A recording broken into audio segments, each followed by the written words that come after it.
ጤና ይስጥልኝ ቻሉ እባላለሁ ሳይኮሎጂስት ነኝ። በዚህ ቪዲዮ የግላችሁ ሳይኮሎጂስት ሆኜ የማገለግላችሁ ይሆናል ማለት ነው። የቤት ስራ ሰጣችኋለሁ። ይሄንን ነገር ከክላይንቶቼ ጋር ማረገው ነገር ነው የቤት ስራ መስጠት።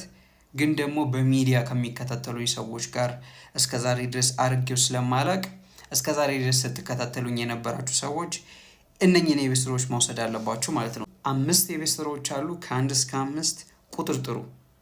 ቁጥር ከጠራሁኝ በኋላ መቀየር አይቻልም። እሺ ከ1 እስከ 5 ቁጥር ጠርታችሁ ያዙ። አንድ ቁጥር ያዛችሁ። ኦኬ እንጀምር።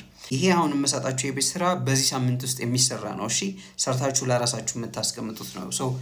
ቁጥር 1 የቤት ስራ በበጎም ሆነ በክፉ ህይወታችሁ ላይ ተጽዕኖ ያደረሱባችሁ ሰዎች ካሉ እማያነቡት እማትልኩላቸው ደብዳቤ ትጽፉላችኋላችሁ። ይሄንን ማድረግ ስትችሉ ጥሩ ላረገላችሁ ሰው አፕሪሺየቲቭ ትሆናላችሁ። በተቃራኒ ደግሞ መጥፎ ያረገባችሁንም ሰው ደግሞ ያላችሁ መጥፎ ትውስታ ትቋጩታላችሁ ማለት ነው።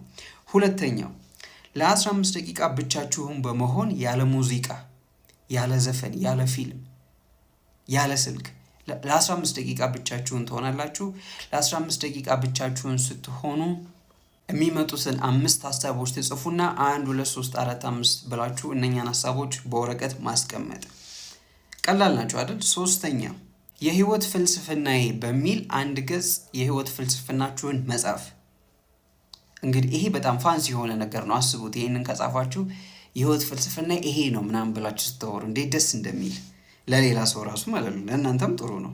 አራተኛው ከ5 ዓመት በኋላ ባላችሁ ህይወት ውስጥ ራንደም ቀን ለlet's say ማክሰኞ ከ5 ዓመት በኋላ ራንደም ቀን ማክሰኞ ውሎዬ ምን ይመስላል የሚለውን በአንድ ገጽ ወይ በሁለት ገጽ ለመጻፍ ሞክሩ። ጠዋት ተነስቼ ይሄን አደርጋለሁ፣ ከዛ ምሳ ሰዓት፣ ከዛ ራት ምናምን እያለ እንዳለ የቀን ዲስክሪፕሽናችሁን መጻፍ ማለት ነው። ስለ ወደፊት ህይወታችሁ በደንብ እንድታስቡና ለዛ ለወደፊት ህይወታችሁ እንድትሰሩ የሚያደርግ አይነት ኤክሰርሳይዝ ነው። አምስተኛው ደግሞ አንድ ቀን ማታ ላይ እንዲሁ ቁጭ ብላችሁ ዛሬ በተደጋጋሚ ካሰብኳቸው ሐሳቦች ውስጥ አንደኛ በጣም ጠቃሚ የነበሩ ተደጋጋሚ የመጡብኝ ሐሳቦች ምንድናቸው? እነሱን አውጥታችሁ 1 2 3 ብላችሁ 3 ሐሳቦችን መጻፍ። ሁለተኛ ዛሬ በተደጋጋሚ ካሰብኳቸው ሐሳቦች ውስጥ ጎጂ የነበሩት የትኞቹ ናቸው? 1 2 3 ብላችሁ እነኛን ሐሳቦች መጻፍ። ዛሬ ካሰብኳቸው ሐሳቦች ውስጥ ኒውትራል የነበሩት የትኞቹ ናቸው ብላችሁ 1 2 3 ብላችሁ መጻፍ። 9 ሐሳቦችን በአንድ ቀን ካሰባችኋቸው ተደጋጋሚ ሐሳቦች ውስጥ ጻፋችሁ ማለት ነው። ይሄንን ማድረግ ስትችሉ